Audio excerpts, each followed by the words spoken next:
Good evening, boys and girls, ladies and gentlemen. This is Tarek and Ayman from Hosheh MMA, and today we've got with us a very special guest. This has got to be one of the busiest men in the world right now. His own gym, 2 fighters in the UFC, his own line of product, and he's taken the time out of his day to come and have a chat with us at Hosheh MMA. Thank you so much. Here we go. We've got today with us Owen Roddy. Pleasure, guys. It's great to be on and having a chat with you, and it's actually great to be over this side of the world and having one of the biggest superstars competing next week. So it's a good time for me, man. I'm excited. Yeah, we're excited, man. It's a pleasure to have you here. Honestly, it's an absolute pleasure. So when did you get in? 5 days ago. Yeah, we got in 5 days ago. Just Right. getting on the clock. Well, we were kind of on the clock before we came out here. We've been getting used to the different time zone before we got out. So we're on the clock now. Enjoying the nice weather and enjoying enjoying Dubai, man. It's an amazing place, man. Yeah, you're going to be coming a So lot. go ahead, Ayman. Sorry. Yeah, I'm saying you're going to be coming here a lot more often. Yeah, it looks that way. Yeah. And you know what? I'm not complaining. I was talking to my wife there, and it was snowing in Ireland there only 2 days ago. So, and I'm sitting there, and I'm trying to act like it's not. I'm not having a great time. I'm like, oh, I'm not doing much, and And she's like, what's the weather like? And he's like, well, it's like 25 degrees. And what are you doing now? I'm at the beach, and I'm, you know what I mean. So it's hard not to say it's been great over here because it has, man. And when are you guys going to ship out from Dubai and head towards Abu Dhabi? Probably the end of the week. I think we go to Abu Dhabi and then we go into the UFC bubble and we take it from there. Yeah, so I'm buzzing for it. That's awesome. So before we get started, why don't you tell us about who Owen is, to introduce people in this part of the world about who you are, the Yeah. main man. Yeah, so obviously, I used to be a professional fighter back in the day. I was one of the kind of the first kind of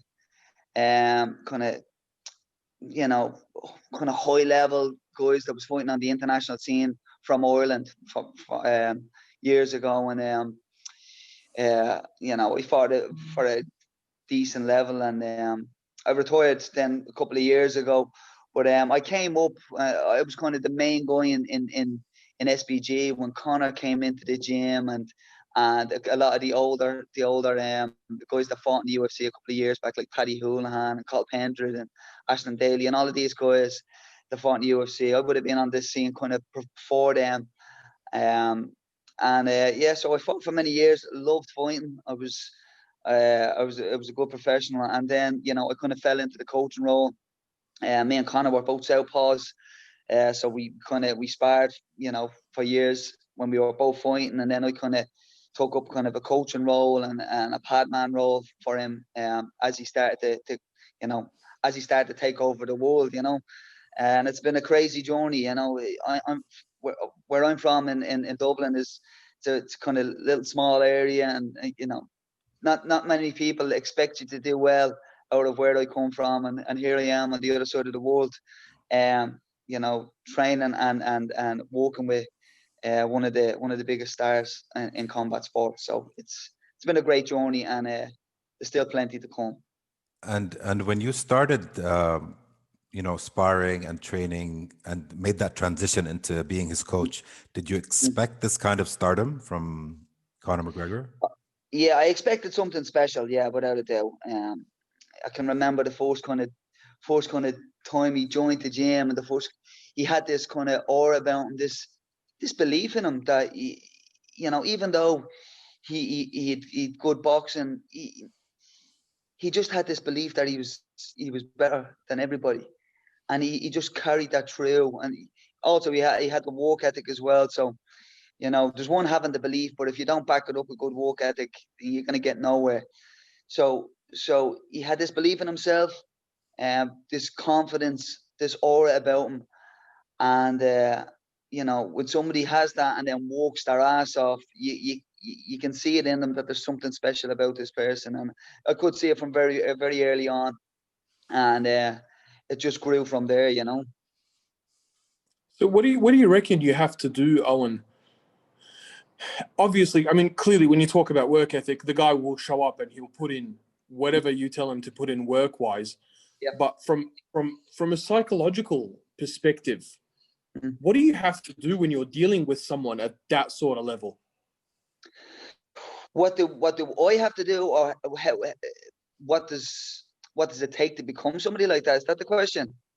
Well, more. How do you coach someone that's so high level? Like, Yeah, so it's more of an exchange of ideas. You know, he's a very smart fighter, a very intelligent fighter himself. He's got, you know, such high fight IQ.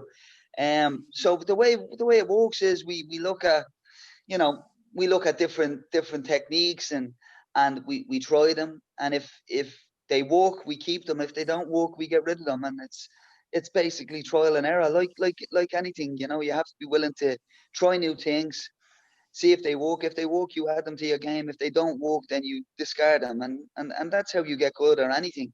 So it doesn't change. He himself, the difference I think between him and a lot of other fighters is he's so invested in his own development. You know, a lot of other fighters will just do what the coach asks them to do, and that's great as well. But you know, he's the one that's texting us at 5 a.m. What do you think of this? And what do you think of that? And did you see this video? And did you see this? And you know, what do you reckon? You know, instead of throwing a shot this way, we'll try and throw it that way, or we'll set up other things. So he's always very invested in his own development, which is something that you don't see. You see in a few exceptional people, and he is one of them. But how does he stay motivated, man? Like he's reached the top, you know, first ever double champ. He has everything that a man could ask for to last him 10 lifetimes. Yeah. What does he want? He just loves fighting. That's it. He just loves fighting. That's there is no, like, right, and you're right in what you said, that there is no reason for him to have to get up, you know, and spar constantly and fight and put himself through grueling training sessions on a daily basis.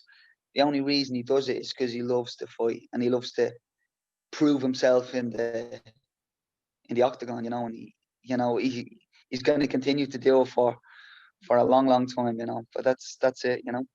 You know, I suppose that sort of question to any other athlete would sound insane. Like, would you ever say to LeBron James, why do you get up and do this? You've got so much money that you'd never need to work again. But when you're getting punched in the head for a living, it's different. Kind of makes sense to ask the question, right? Yeah, well, it's a little bit it's a little bit tougher than most sports. Let's just say that, you know. But you know, the reward is also so satisfying as well. You know, when you go in, you know, you set out a goal and you spend so many, you know, whatever, 12 weeks. You spend 12 weeks, grueling weeks of training and dieting and getting up and training when you're tired and you're beat up, and you do this for so long, and you go in and then you succeed. There's no better feeling on earth, you know what I mean? Nothing comes close to it. So, you know, you're chasing that win all the time, you know. But once you've won for so many times and you've been at the top for so long, that becomes your new norm, right? You start craving something a bit more than that. Yeah. Well, you know, I still think I think Conor's still so hungry. He's still so hungry to compete, and you know what? I will say that the division at the moment is stacked. So he sees all of these fighters, and he's like, I want to prove myself against this guy. I want to prove myself against that guy. So he's motivated, and you know, a motivated Conor is a scary Conor as well. So it's an exciting time. Terrifying. Before I get to the main question that I'm sure you get asked every single day, let me ask you something personally about yourself. With all this wealth of knowledge that you've gained over the years training Conor, you've evolved, I'm sure, so much in terms of your not only your capabilities and skill, but your fight IQ. Do you ever miss fighting and getting back in the cage? Oh, I do, man. It breaks my heart every day.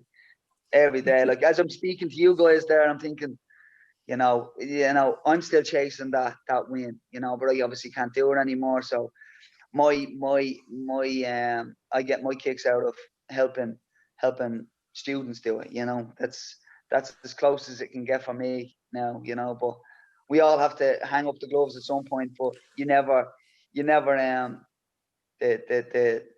the will to get in there and do it never kind of goes, you know what I mean? But yeah. you just gotta move on, you know. But you're still pretty young if you wanted to do it, right? You're still in your 30s, aren't you? Yeah, but I got a lot of injuries and stuff, so you know, Okay. I kind of had to retire back in the day. Otherwise, I probably would be still in there, you know, with a bloody nose, swinging like a lunatic. So, but, you know, it is what it is. You were the first Irish man to get a win in the UFC, aren't you?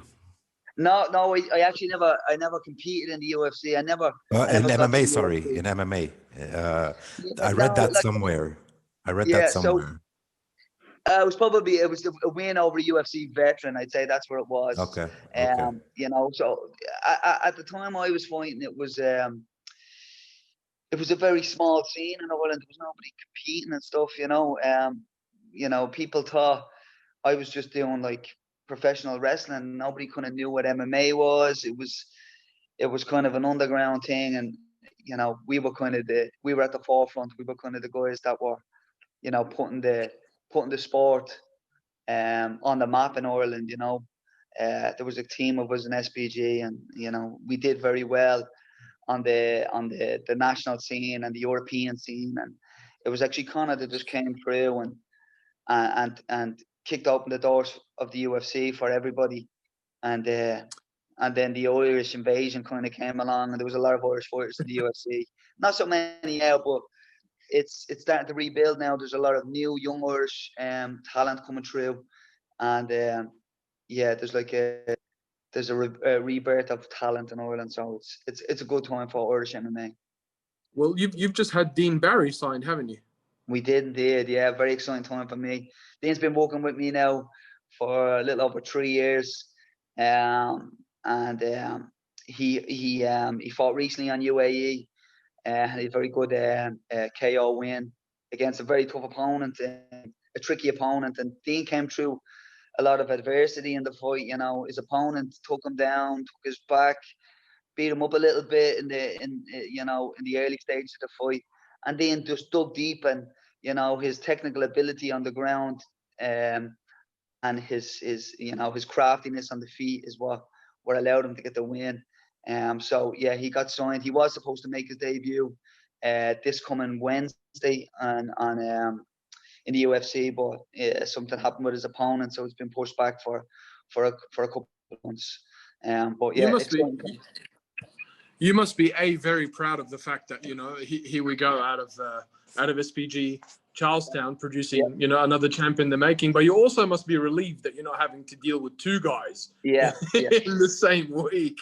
Yeah, you know what? It's kind of worked out pretty much perfect for me, you know, because you know it would have been very difficult for me to kind of do the two, you know, kind of look after two guys, especially with Conor being, you know, the probably the biggest name in the sport, and you know, so but it worked out well.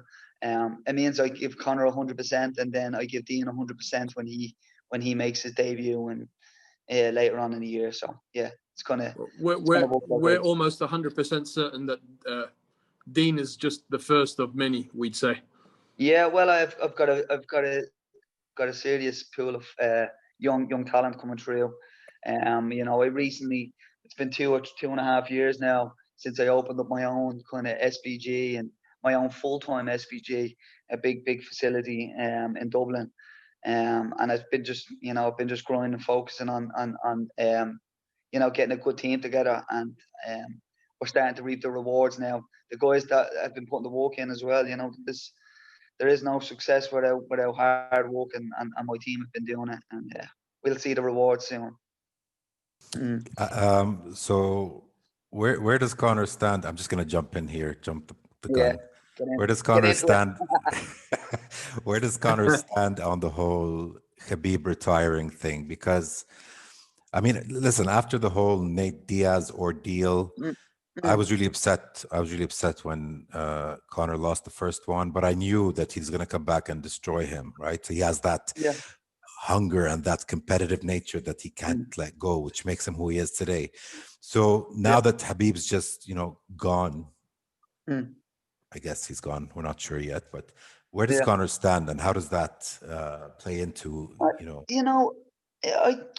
the thing is, we're kind of like, Habib is gone. For the time being, he's gone, and he's, that is what it is. You can't, we saying, oh, you can't overspill milk. What is, and unfortunately that is the case. But we have a very tough fight coming up with Poirier, and we're going to focus on that, and we've got a very tough division as well.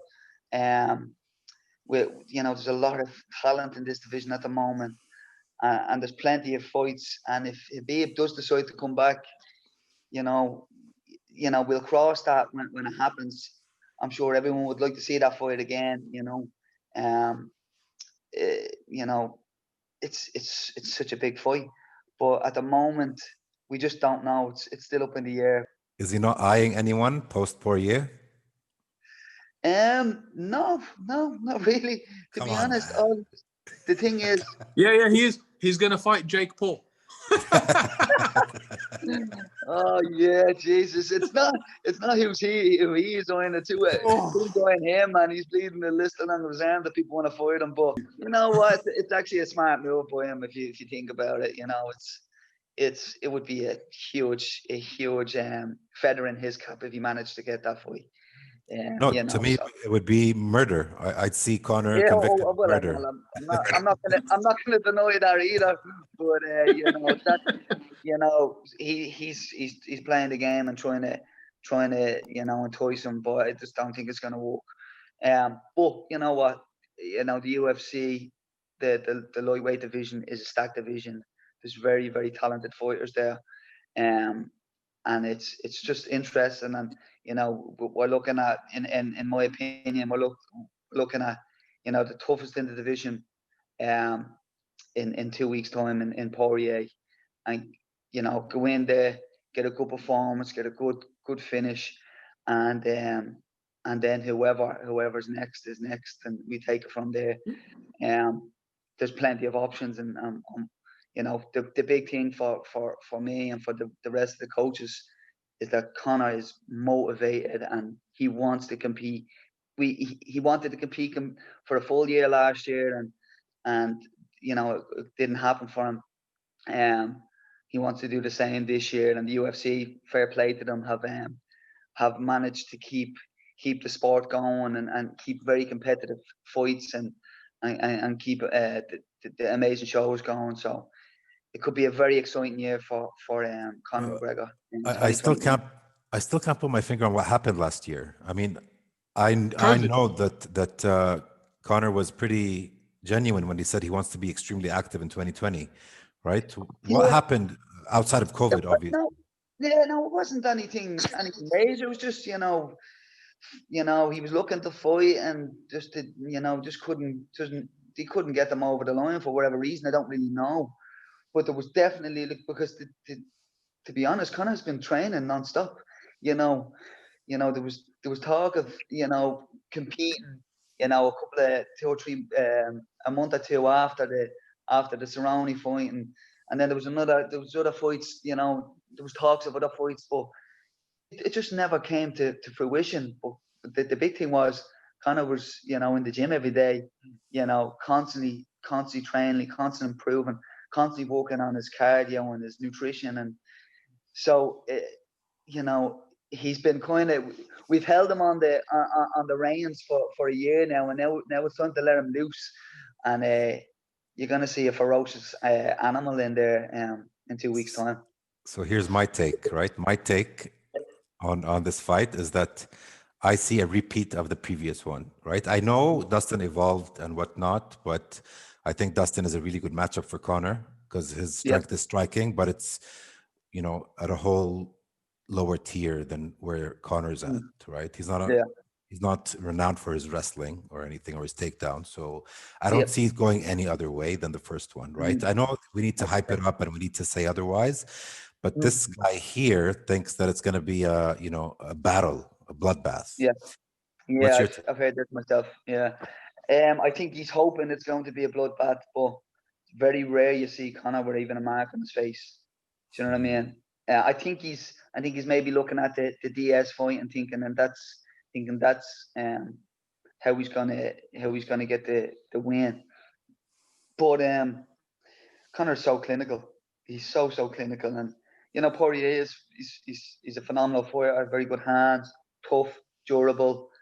Likes to try and push a pace, but you know it's you can have all of that, but when Conor is clinical and precise and hits with devastating power, it's very very hard to come through that for anybody. So I guess Eamon's prediction tends to be what I hear from everybody else, right? That, you know, Conor's going to walk through him first round, minute, maybe 2, and it'll be over. Now, whether that's right or wrong, obviously questions will be answered. But hearing that narrative for you as a coach, and obviously for him as a fighter, because he's continuously hearing this from everyone, you're going to clean him up in a minute, you're going to clean him up in 2 minutes. How do you as a coach make sure that you don't let that go to your fighter's head and just say, hey, look, you know, don't think you... no, it's a great it's a great kind of question. The thing is, Conor will go in there and do what he needs to do for as long as it takes. He can do it. He can do it in a minute, or he can do it in the first minute, or he can do it in the 25th minute if he needs to. It's just the way you look at it is, you know, can Poirier sustain the big shots? You know what I mean? And you know, looking at the first fight, man, he couldn't. And I don't see him being able to. But listen, if it's going to be a long it'd be a long night if Poirier managed to stay in there for 25 minutes, it'd be worse for him because he would be in a really, really bad way. I just don't see it happening. I just see Conor being able to land devastating, powerful shots, and Poirier just being all over the place and then just getting flattened. You know, it's just people just can't take Conor's power. You know, when he lands on the chin, it's done. So, are you happy seeing him back at 155 now? And is that where he wants to stay? Because, you know, what we saw against Cowboy. Yeah. I mean, so much has been made this year of Kevin Holland knocking someone out from his back. Yeah. I was like, yeah, okay, that's pretty impressive. But knocking someone out with breaking someone's nose and orbital bone with a shoulder, with your freaking shoulder, that is the one thing I could not just. I was like, what the fuck is this? Yeah, it's you know, that's how creative Conor is, you know, and people think that was a new thing. You know, there's footage of Conor doing that probably about 8 or 9 years ago in spars and stuff like that. He's got a great eye. He's got a great read of the game, and he just finds the shots, and he's so explosive, and he's so much more explosive. Like, he's just came on so much as an athlete as well. Like, you know, he's just a completely different animal, and you know that's what people say. You know, Poirier has came on an awful lot, and he has. But so was Conor. So does he go up to 170, or does he stay in it till he gets the 155 belt and then? Yeah, well, the plan at the moment is the plan that always changes as well. You never know what Conor, because anything could happen. But at the moment, we're fighting at 155, and then after that, who knows what happens? Who knows? I like 155. I like Yeah, it. I he like looks 155 phenomenal for at him. this weight. You know, he Yeah. looks phenomenal. Yeah. So I have a weird question, or Mhm. something I'm just always curious about. Yeah. So a big part of the recipe that got Conor to where he is today is his persona, his personality, Mhm. his Yep. charisma, the way he Yep. talks, the way he. Yep.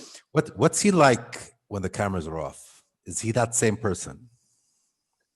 He's still very witty. Yeah, he's definitely very witty and funny. You know, you would like he's always good for a joke, and that personality and that fun side is there all the time.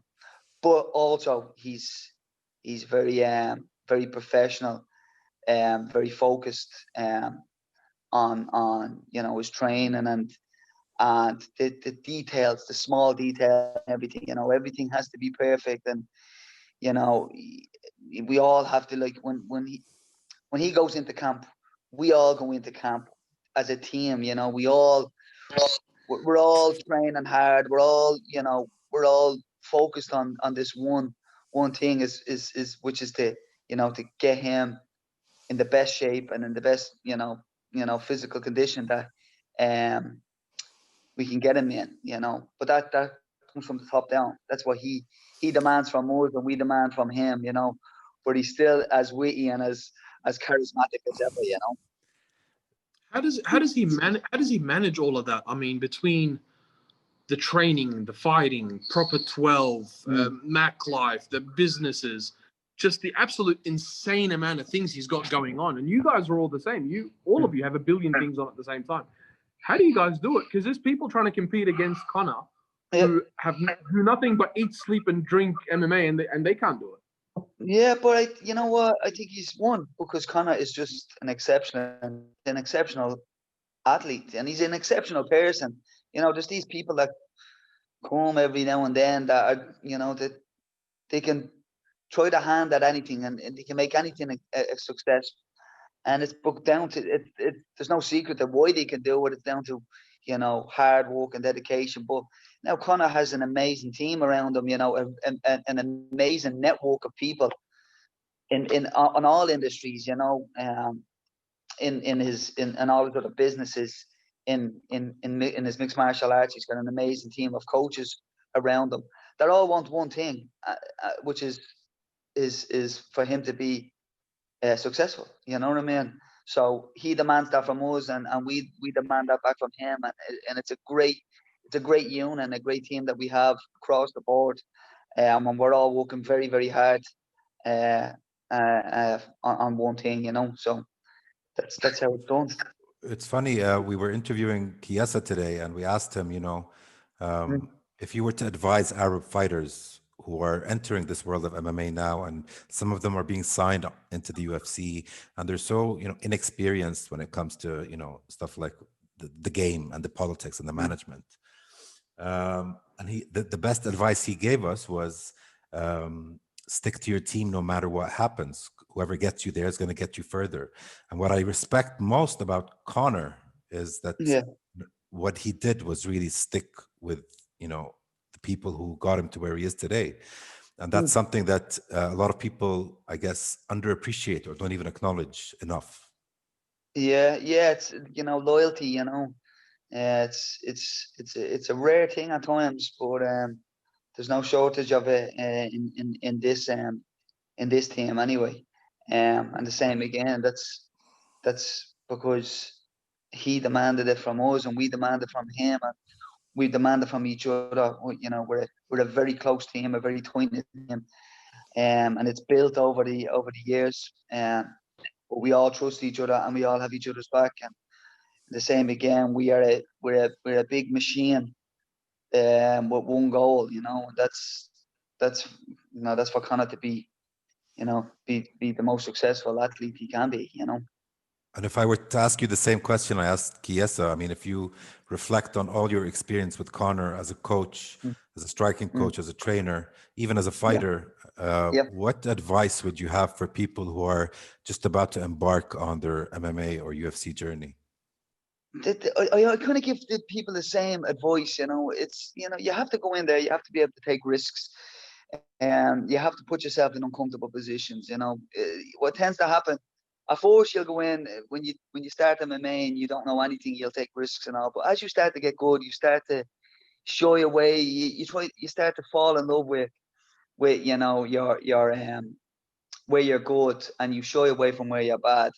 And I think it's very important to develop as a fighter, to be constantly putting yourself in those difficult, uncomfortable positions, because it's when you get comfortable with the uncomfortable, that's where, on the other side of that, is where all the success is. And that may be in your training, may also be in your, you know, when you're doing interviews or you know, in the business side of things. You have to take risks.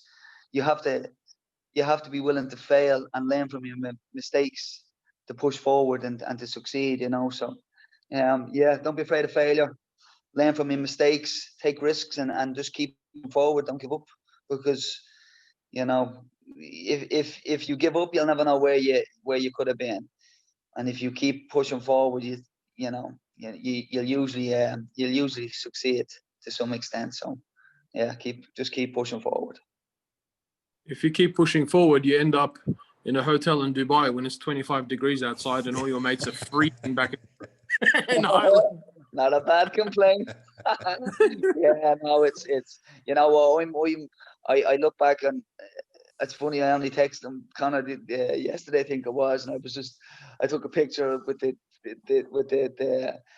the boy skyline in the background, and I was just kind of laughing, saying like, not bad for a bloke from Ballymun, you know, which is a small little area in Dublin, and you know you're not expected to get out of Dublin, never mind get out of Ireland, never mind get to Dubai to be helping coach one of the biggest athletes on the planet. So that's what can happen. You know what I mean? You just stick to your going to keep walking.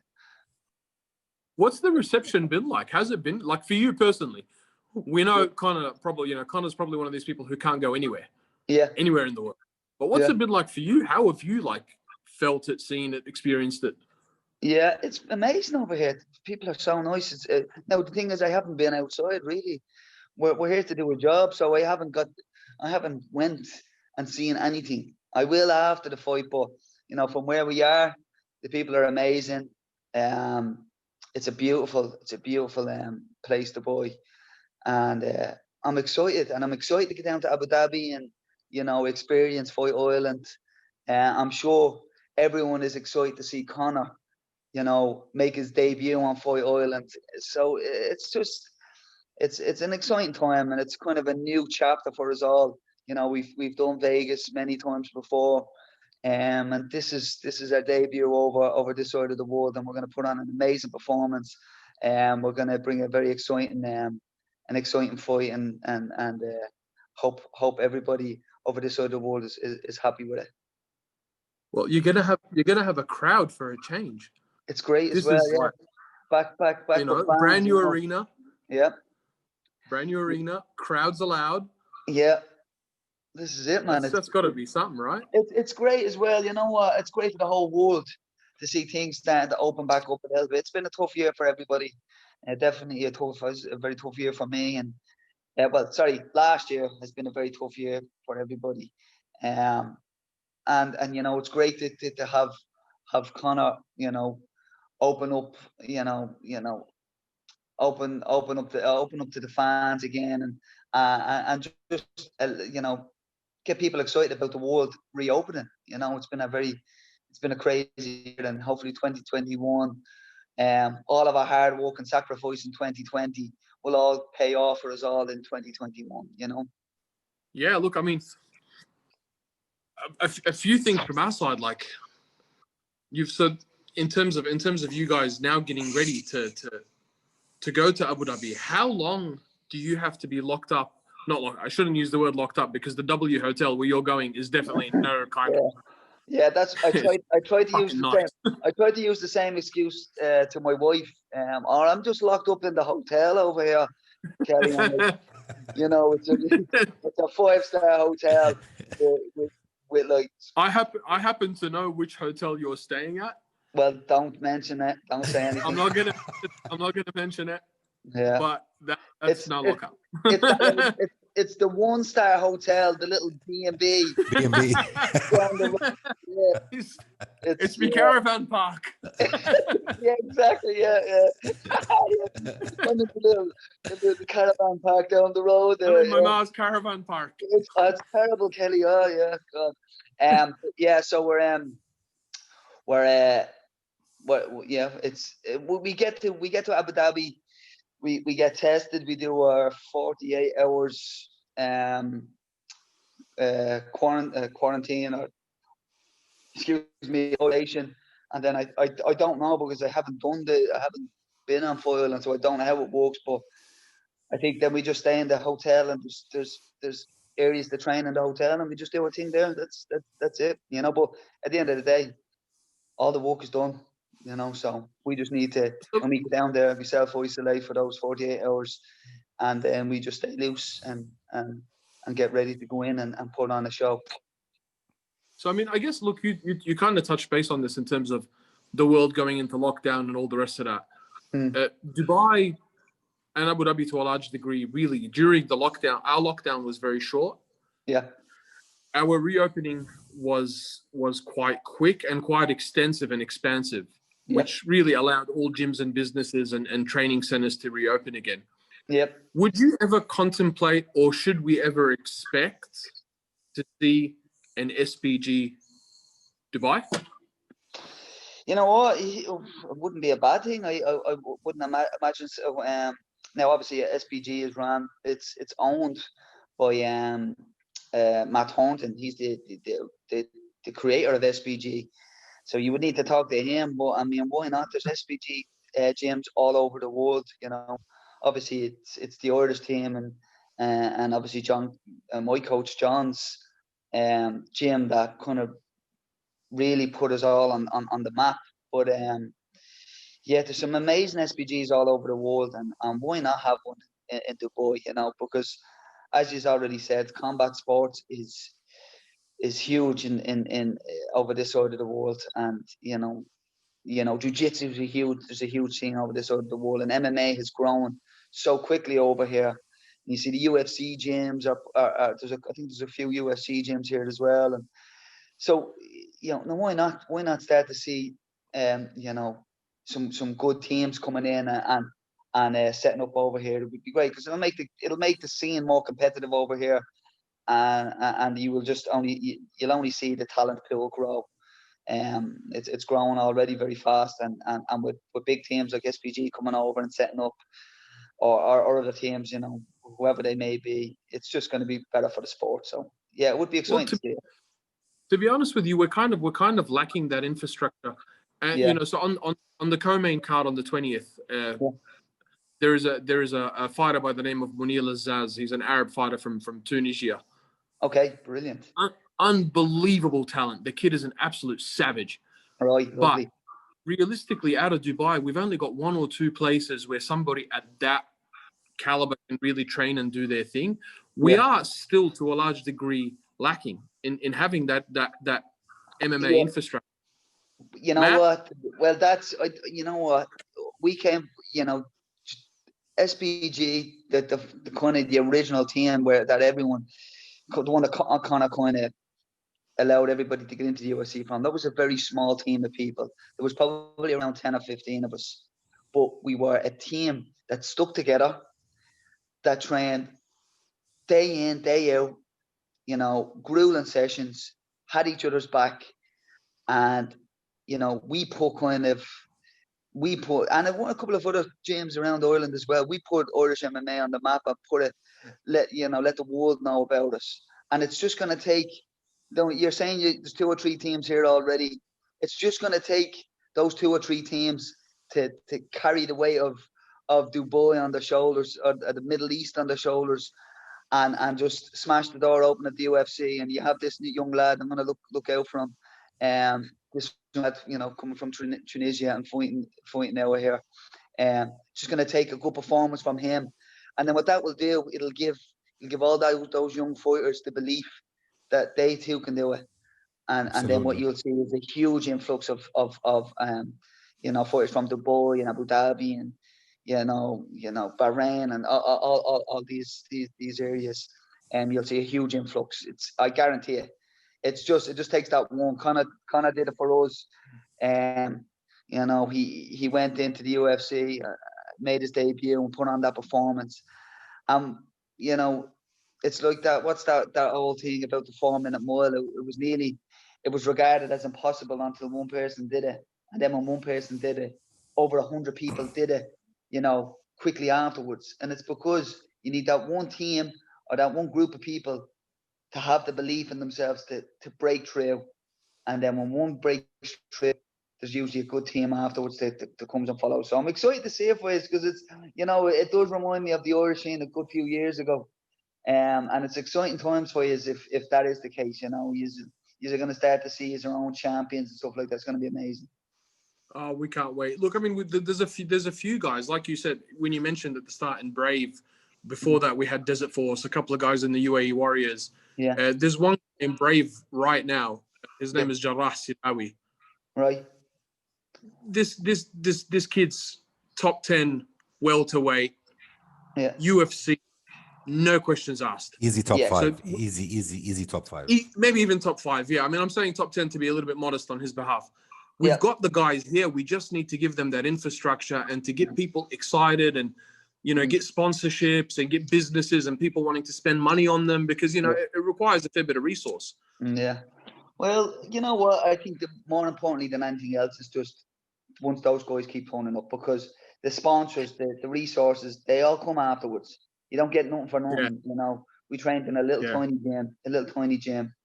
That's all we had. Small gym, but we had a team of kids that backed each other up, and then we had Conor at the forefront that kicked in the doors. That's all it takes. Because once that happens, then everybody stands up, and then you get a whole country behind you, or a whole region behind you. Can you imagine that?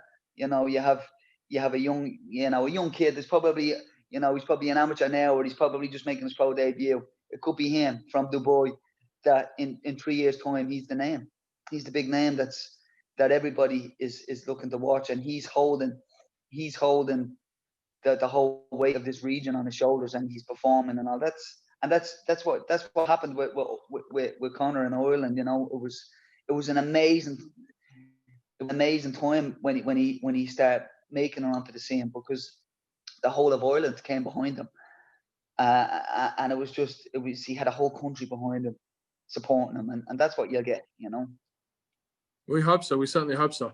Yeah. Eamon, should we play the game? Sure, go for it. We have 4 minutes. What's the game? Isn't that what told me about? You're for a little. We'll make it brief. Yeah. All right. So this is a little game that we started today. We haven't settled on a name just yet. We're kind of feeling. We're going to call it necessary, super necessary. Right. And the necessary is 3 things. Right. We're going to teach you how to say in Arabic. You're going to teach me how to speak some Arabic, yeah? I can't even teach you 3.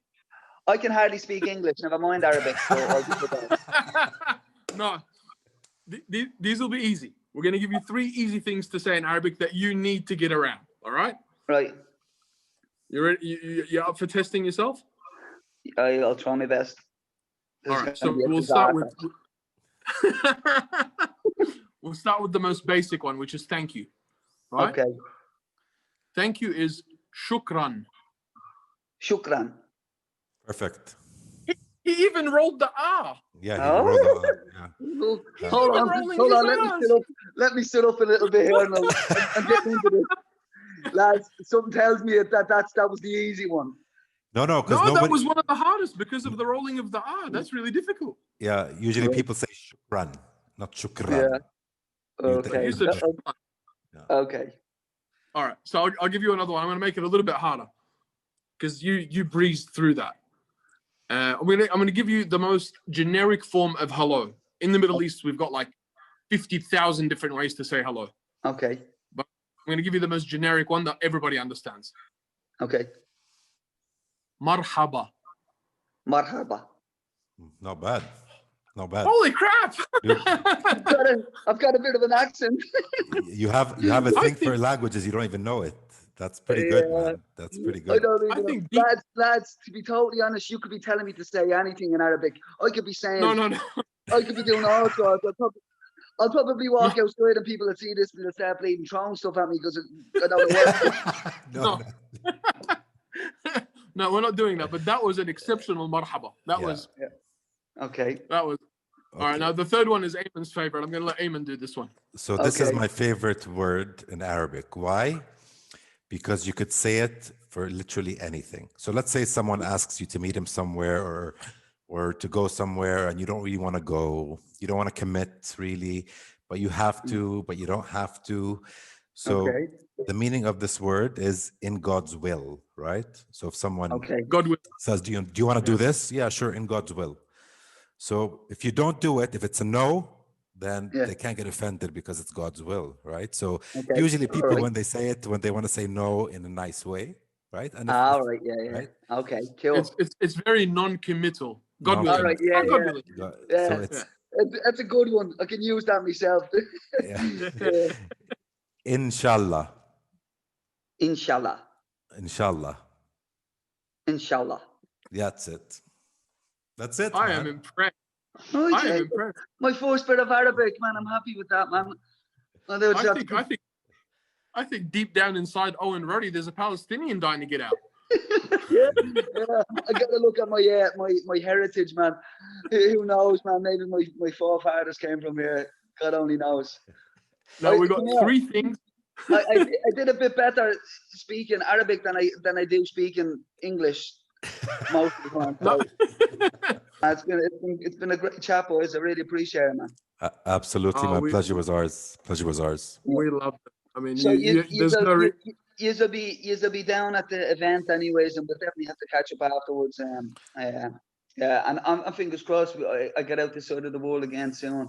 You know, I think that Fight Island has been a huge success for the UFC, and I think it's going to be a you know, kind of a regular stop off for the UFC. So fingers crossed. I have many new fighters.